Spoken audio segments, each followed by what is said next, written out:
bienvenue dans l'émission Parole de femmes. Nous parlons depuis le début de la semaine de la transmission des valeurs à nos enfants et aux enfants. Et avant de poursuivre avec notre invitée Evelyne Lebeau, comme vous le savez déjà, qui a fait ce petit détour pour venir nous voir de Bonjour chez vous. C'était loin de Bonjour chez vous jusqu'ici, 1 heure de marche. 1 heure de marche. Elle est grande, mais elle fait de petits pas. Yeah. On parle de la bienveillance aujourd'hui. Cette émission est pour toi, Annabelle. Je le sens et flûte. Mais je voulais juste te donner la parole, Mathilde, parce que tu avais une pensée concernant toutes ces émissions. J'avais une pensée, Annabelle, que je voulais dire à toutes celles qui nous écoutent, que toute cette série, si vous n'êtes pas parent biologique, mais que vous prenez soin des enfants, si vous êtes une enseignante, si vous travaillez dans une crèche, dans une garderie, si vous travaillez dans un milieu où il y a des enfants, vraiment, j'aimerais vous inviter à écouter vraiment cette émission de l'angle de cette perspective-là, vraiment, parce que je crois vraiment que nos enfants aujourd'hui passent énormément de temps, justement, à l'école ou à la garderie, à la crèche, la prématernelle. Et c'est dans ces âges-là où vraiment on peut les influencer. Vous avez le pouvoir de les influencer et j'aimerais vraiment vous dire que vous pouvez, à travers votre travail, démontrer de la bienveillance, démontrer le pardon, démontrer les valeurs du royaume, la douceur, l'amour et la tempérance et toutes ces choses-là. Et les enfants desquels vous avez soin, aimez-les, parlez-leur avec respect, parlez-leur avec amour. Et sachez que vous avez le pouvoir de transformer, de marquer leur vie, mais d'une manière extrêmement positive et de manifester l'amour de Dieu. Et je sais que vous pouvez être une personne dont ils vont se rappeler quand ils vont être plus tard. Donc, vraiment, soyez remplis de l'esprit et faites votre travail dans cette perspective où vous savez que vous pouvez influencer des jeunes vraiment pour une destinée extraordinaire. Amen. Donc, recevez cette parole. Amen. Et aujourd'hui, on va poursuivre avec quelques nouvelles valeurs, dont le partage, la générosité et la bienveillance, car tu es généreuse, partageuse et bienveillante. Si tu le dis. Même si tu fais des petits pas quand tu marches. Elle insiste. C'est clair. Quelqu'un lui dit que c'est nul ou c'est vrai? Vous avez vu son vrai visage. Aïe, vous avez vu son vrai visage. Bon, je vais faire la discipline sur ce plateau. Il n'y a pas que dans Bonjour chez vous que je dois le faire, apparemment. Le partage, premier point. Il y a quelque chose qu'il faut savoir, c'est que les enfants sont portés à être plutôt égoïstes qu'à être portés à partager. C'est un constat qui est super facile à faire. Il suffit d'observer un petit peu des enfants qui jouent dans une salle de jeu avec d'autres enfants. Spontanément, ils ne vont pas aller vers quelqu'un. Est-ce que tu veux que je te prête mon jouet préféré en plus? Parce que j'étais en train de jouer avec, mais je me suis dit que peut-être tu avais envie de jouer avec. Bon, on est d'accord. Les enfants sont plutôt égoïstes, un peu centrés sur eux-mêmes. Et c'est à nous, encore une fois, de leur inculquer la valeur du partage, qui est une valeur essentielle dans la vie, pas juste, encore une fois, quand on est enfant, mais je le rappelle, chaque valeur qu'on leur transmet quand ils sont petits va les suivre toute leur vie jusqu'à l'âge adulte, et puis avoir une valeur de partage, comprendre la notion de partage, d'échange, c'est hyper important dans la vie. Donc, le partage apprend aux enfants à se détourner d'eux-mêmes, puisque, comme je le disais, surtout les plus petits sont à un âge où ils pensent que le monde entier tourne autour d'eux. Et d'ailleurs, ils pensent que s'il arrive quelque chose de mal dans la maison, dans la famille, c'est de leur faute aussi. Ils ont vraiment cette tendance à croire que tout tourne autour d'eux. Les bonnes choses, les mauvaises choses, c'est toujours eux qui sont responsables. Donc, les ouvrir au partage, ça les ouvre un petit peu vers l'extérieur, puis ça leur permet de ne pas être centrés sur eux-mêmes.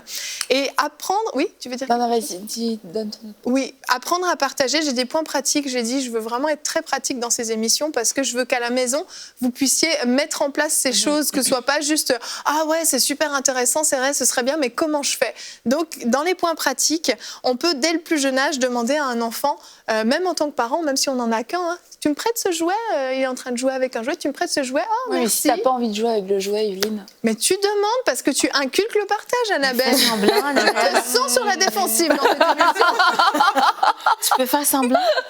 Attends, juste Ouais. du coup, avant que tu Oui. t'entres plus dans les points pratiques, je veux Nadine, tu reprécises ce que tu avais dit dans la première émission, parce que là, tu parles de pouvoir être vraiment centré sur soi-même, etc. Puis on est dans une société de consommation un petit peu excessive en plus, donc on a encore plus de choses à partager. Mais juste un petit point que tu n'avais pas développé dans la première émission par rapport au fait de s'occuper des besoins matériels des enfants, mais quelquefois à l'excès. Tu vois de quoi je parle? Moi, je voyais pas. On en parlait dans la green room.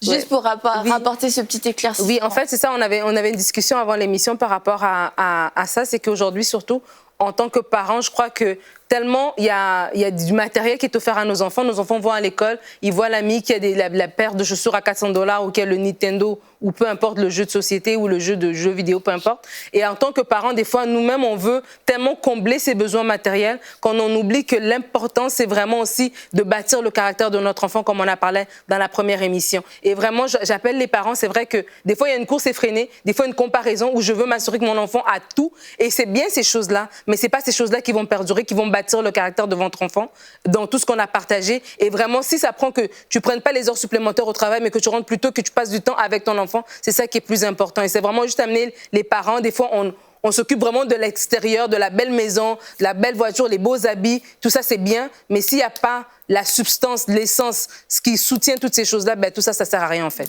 Et puis on en fait des consommateurs, et puis du coup c'est d'autant plus difficile de leur instaurer cette valeur du partage, parce qu'on est centré sur tout ce qu'on pourrait recevoir, tout ce dont on a envie, plutôt que qu'est-ce que je peux partager, comment est-ce que je peux aider l'autre. Et il faut aussi leur apprendre que ce qu'est réellement le partage. Parce que pour des enfants qui refusent de partager, parfois ils pensent que partager, c'est donner. Je ne vais plus revoir mon jouet. Si je prête ce jouet à mon ami, à mon frère, à ma sœur, mais est-ce qu'il va le garder tout le temps? Partager, c'est pas donner. Dissocier la différence entre prêter, partager et donner. Ce jouet t'appartient toujours. Tu le prêtes, mais quand tu veux le récupérer, tu peux aller le récupérer. Tu sais, que l'enfant comprenne qu'on n'est pas en train de lui piller ses jouets.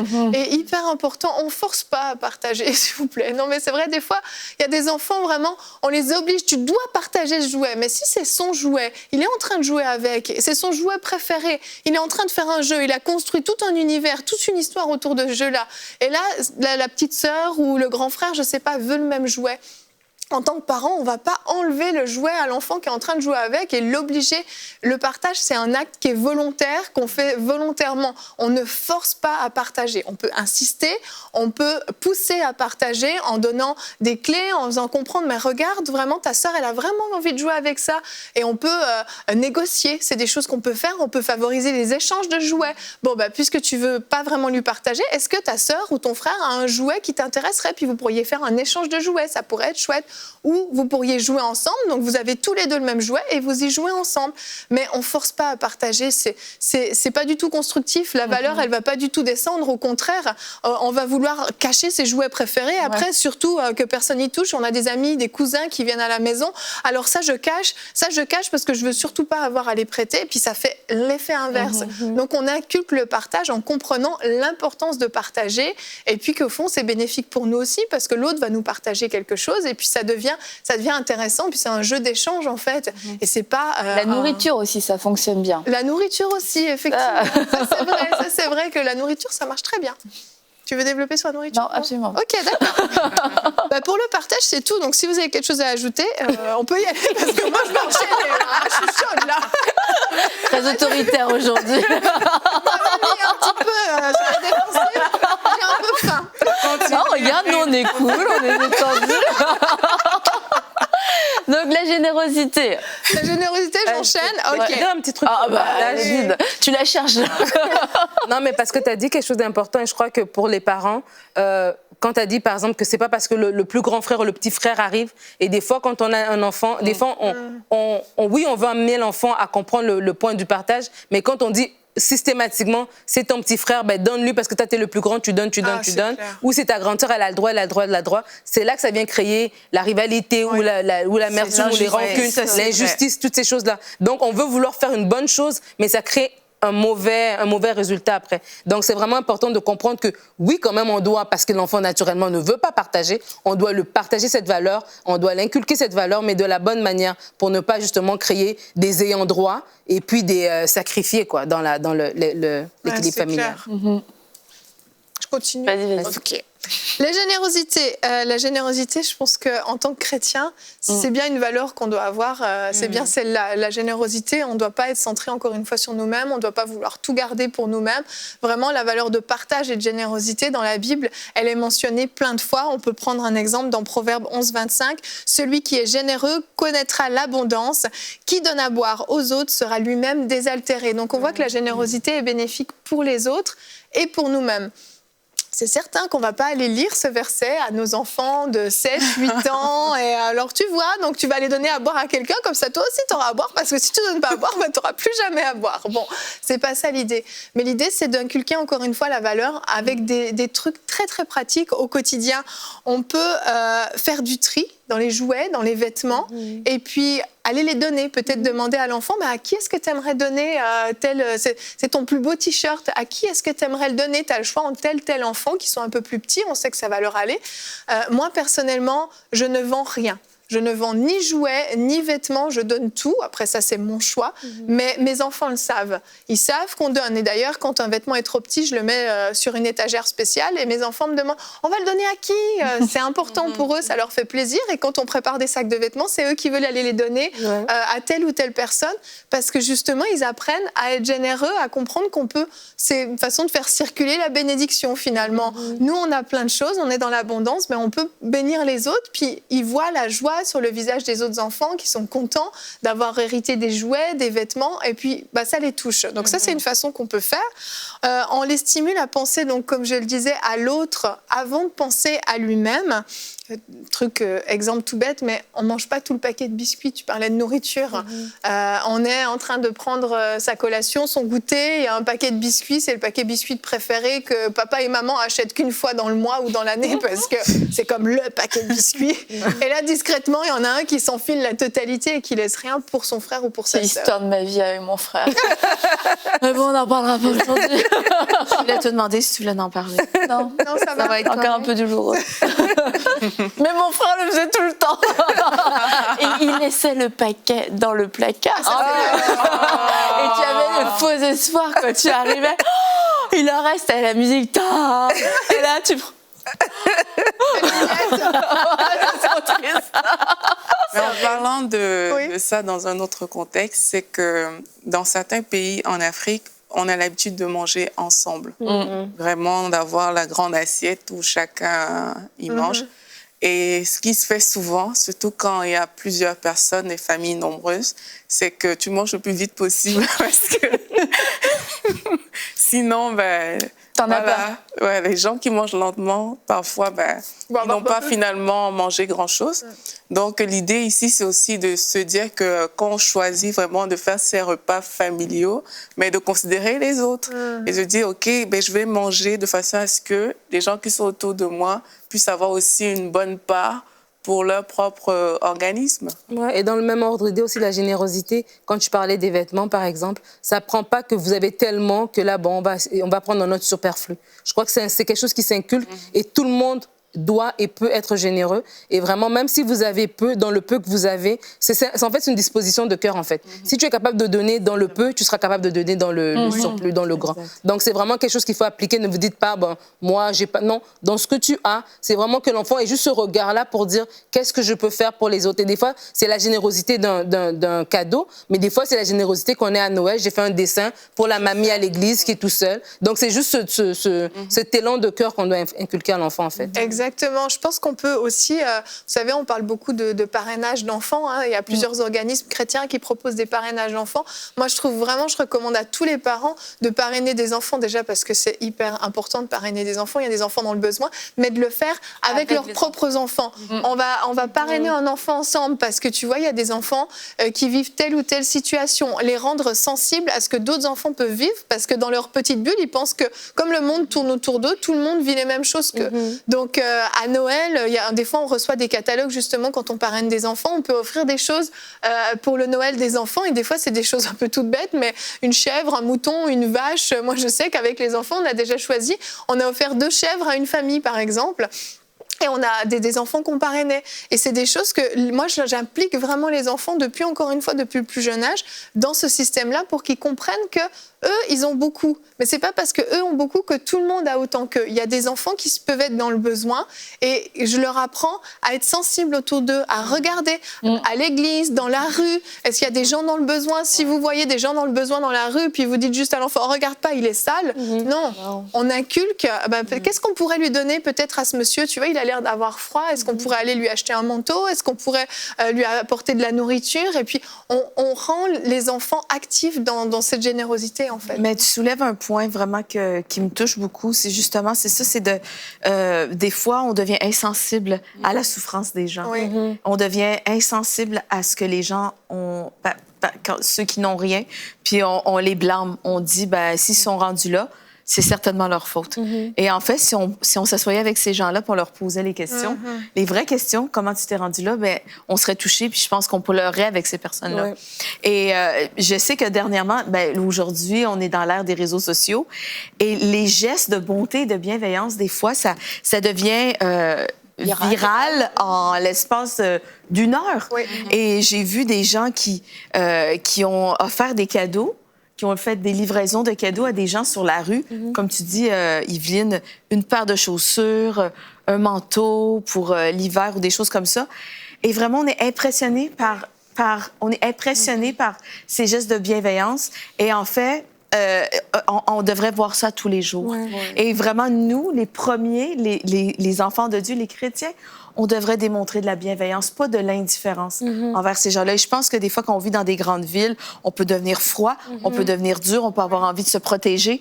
Mais je pense vraiment que l'atmosphère du royaume, c'est justement, c'est ça, c'est l'amour, honorer les gens, être bienveillant envers eux et de voir, de pas rester indifférent, mais savoir que un geste peut changer non seulement la journée de quelqu'un, mais changer la vie d'une personne. Et vraiment, j'encourage les gens de dire que la bienveillance et la générosité, c'est un fruit de l'esprit. Oui. Donc, il ne faut pas rester indifférent. Jésus n'était pas indifférent à ces gens-là. Jésus allait vers les lépreux. Il les touchait quand tout le monde disait qu'il ne fallait pas les toucher. Donc, en quelque part, il faut se démarquer. Oui, tout à fait. En quelque part, il faut se démarquer. Donc, c'est super, Yveline. J'ai une mini anecdote que je trouve vraiment mignonne avec mes enfants. Je vous ai dit, je vais vous parler de mes enfants parce que je trouve que ça illustre bien. Ils ont différentes assiettes avec différents motifs dessus. Il y a une assiette où il y a une glace dessus, une crème glacée, une glace. Mais ils l'aiment vraiment, c'est l'assiette de la glace, on l'appelle comme ça. C'est leur assiette préférée. On a 4 assiettes et à chaque fois qu'on sort l'assiette de la glace, c'est qui va avoir l'assiette de la glace. Alors bon, on peut faire à tour de rôle, mais moi, j'aime pas ça. En fait, ce que je fais, c'est que je donne complètement au hasard l'assiette. Mais ce que j'ai vu qui était absolument magnifique avec mes enfants, c'est que spontanément, j'ai vu autant Sophia qui n'a que 4 ans que Louis qui a 6 ans, spontanément dire « Tiens, tu veux l'assiette? Je te la laisse parce que je sais que ça te fait plaisir. » Et spontanément, se laisser cette assiette. Ça paraît rien du tout, mais moi, en tant que maman, là, mon cœur est réjoui. Je suis là, waouh, c'est magnifique. Et c'est devenu une habitude pour eux. Alors, je donne l'assiette à quelqu'un, puis vraiment... De temps en temps, ils vont la garder pour eux. Je ne dis pas qu'ils vont le faire à chaque fois. Mais des fois, si l'autre dit « Oh non, mais moi, je la voulais », Sophia, par exemple, va dire « Bon, je te la laisse, Louis. Tiens, cette fois, tu peux l'avoir. Puis la prochaine fois, tu me la laisseras. » Puis il y a cette notion qui s'installe entre eux. Et je trouve ça super mignon de voir ça, que des petits, on peut vraiment inculquer ces valeurs de partage. Ce n'est pas parce qu'ils ont une nature tournée vers eux-mêmes, vers l'égoïsme, vers l'égocentrisme, qu'il faut dire c'est des enfants, c'est comme ça, c'est normal. Non, on peut leur inculquer, vraiment, je l'ai vu, et ça fonctionne. C'est pour ça que j'en parle. Et tu le disais, oui? Et on va parler, je voulais juste dire qu'on allait parler de la bienveillance pour terminer cette émission parce que c'est un terme qui est très très à la mode. Donc dans les termes très à la mode, quelquefois il y a un petit peu une surutilisation et on ne sait plus trop ce qu'on est en train de dire. Donc quelle est la bienveillance qui fait partie des fruits de l'esprit en fait? J'aimerais vous dire que c'est dans la Bible, tout simplement. Et quelle est cette bienveillance en fait selon Dieu? Ben c'est ça, effectivement, la bienveillance, c'est un fruit de l'esprit, donc on devrait normalement tous le manifester de manière plus ou moins forte. Mais la bienveillance, c'est simplement, en fait, être tourné vers quelqu'un, faire preuve de gentillesse, de bonté envers les autres. Et ça, encore une fois, par nature, l'enfant ne va pas être porté à le faire, comme on l'a dit. Donc, dans la bienveillance, c'est sûr, on va retrouver le partage, on va retrouver la générosité, forcément. Mais c'est ça, cette mode de la bienveillance, des fois, va un petit peu à l'extrême. Mais il faut comprendre que oui, la bienveillance, c'est quelque chose qu'on doit inculquer à nos enfants. Les enfants doivent avoir le réflexe de se tourner vers l'autre, de se mettre à la place de l'autre, de faire preuve de compassion. Et ça, c'est à nous, en tant que parents, de leur dire... C'est pour ça que hier, quand on parlait du pardon, je disais, même si on a fait mal sans faire exprès, on demande pardon. Mais pourquoi ? Parce que justement, on est bienveillant. Parce qu'on ne voulait pas faire mal, d'accord ? On n'a pas un mauvais fond, on n'a pas été méchant. Mais on a fait mal quand même. On se met à la place de l'autre. L'autre a mal. Et peut-être que juste le fait de lui demander pardon, eh ben, ça va lui faire du bien, ça va l'apaiser.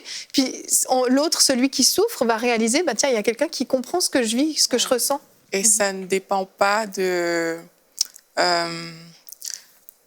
je vais dire autrement, parce que parfois, il y a des personnes qui, parce que la chose qu'elles ont faite est bonne, elles ont du mal à se mettre à la place de l'autre. Mm-hmm. Et c'est vraiment important d'enseigner à l'enfant que même si ça semble bien ce que tu fais par bienveillance, il faut te mettre à la place de la personne qui est en face de toi. Je me rappelle, c'est une histoire comme ça que j'ai vécue un jour. Il y a une maman qui est venue me dire « Bonjour ma fille » et tout. Et puis moi, j'ai répondu « Bonjour madame, comment ça va ?» Mais elle s'est vraiment fâchée. Pourquoi ? Parce que je ne l'ai pas appelée maman. Je l'ai appelée madame. Mais de mon point de vue, c'est comme... J'ai rien fait en soi de mauvais. Mais la bienveillance a voulu que tu t'excuses auprès de cette dame pour dire « Ah, mais maman, je suis désolée, c'est pas comme ça que moi, on m'a appris, en fait. » Et c'est ça, en fait, parce qu'il y a parfois, on a du mal à transmettre la bienveillance à certains enfants parce qu'on se dit « Mais t'as raison, t'as pas à t'excuser, t'as pas à faire quoi que ce soit, t'as raison, en fait. » Or, la bienveillance, c'est dépasser ça, c'est vouloir faire du bien à la personne en face.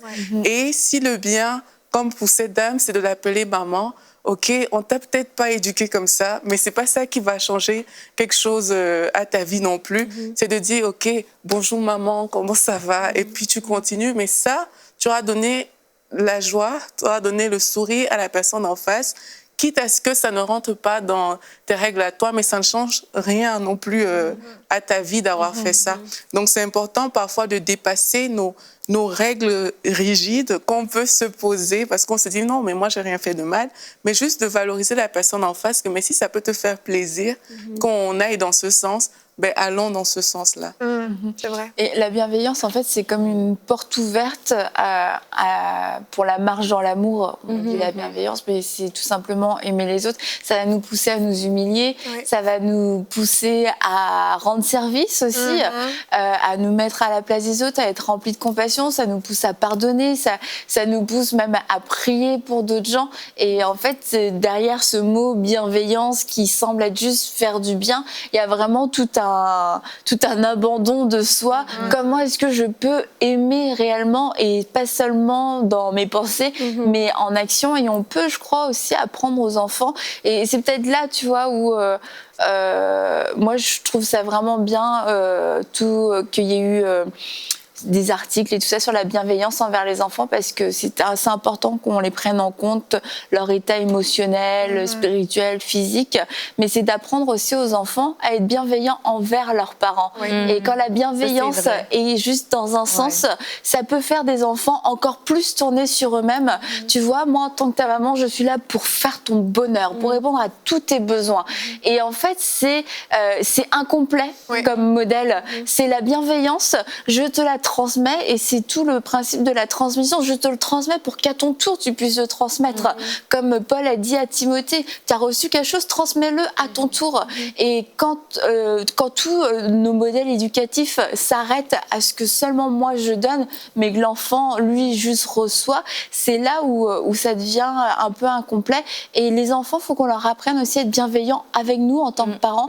C'est pas pour être égoïste, mais tu vois, regarde maman, elle a fait tout le repas, elle a tout préparé pour toi, et puis toi, tu t'assois à table et tu dis c'est pas bon ce que tu as fait. Et là, moi, je réponds bande d'ingrats.